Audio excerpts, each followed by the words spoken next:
Project 22.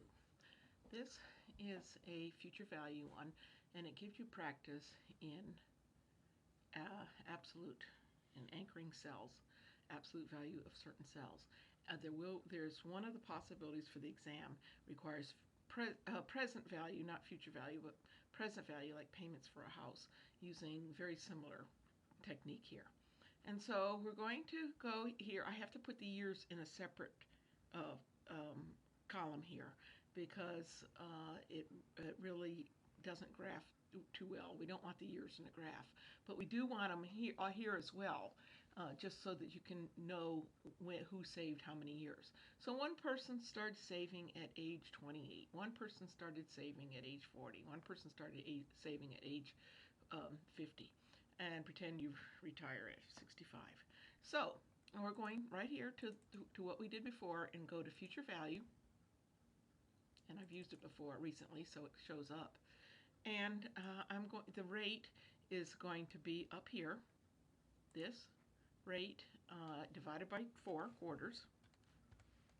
Okay, I don't know what happened there. Okay, C1 divided by 4. And the N per, it says right down here what it is. It's the total number of payments in the investment. And that would be 37 years times 4. We'll anchor it all at the end here. And the payment would be minus $40, minus 40 times the number of weeks in a quarter, 13. Now we've got to anchor stuff. And right here we want this C1, we want these to stay the same when we fill down. So if you want this row to stay the same when you fill down, you put the $sign before the row name. So that would be $1. If you want the column to stay the same, right here, we want this column, years, to stay the same when we fill right. If you want the column to stay the same, you put the $sign before the column name. So that would be $B2. And then, let's lift it up a little bit so we can hit OK.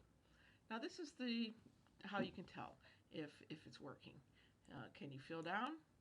And are you able to fill right? And yes, I must have done it correctly. Now I want you to graph in non-adjacent rows. And again, you start at this orange cell here. And come down and let go. And then hit Control and do all the numbers, and we're leaving years out of it. So we're going to insert any kind of graph you want. I don't care.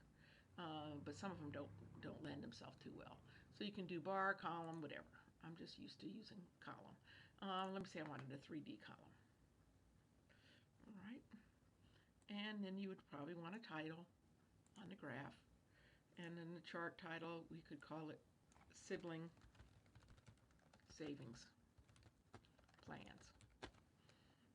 Right, and this would be the interest rate down here. So let's just say that I'll tell you I want it to be layout. I would like the axis titles. Okay, interest rate.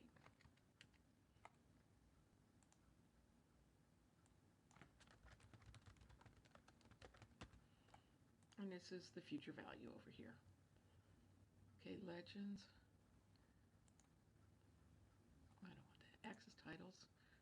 Vertical.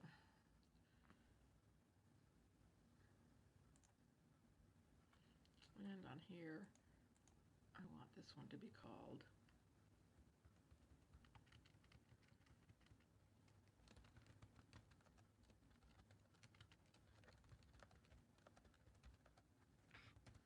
future value at 865. And then you can do whatever else here. You can put the grid lines, vertical, major grid lines, whatever. Okay. You can even format the whole thing. That would be up here under Chart Tools.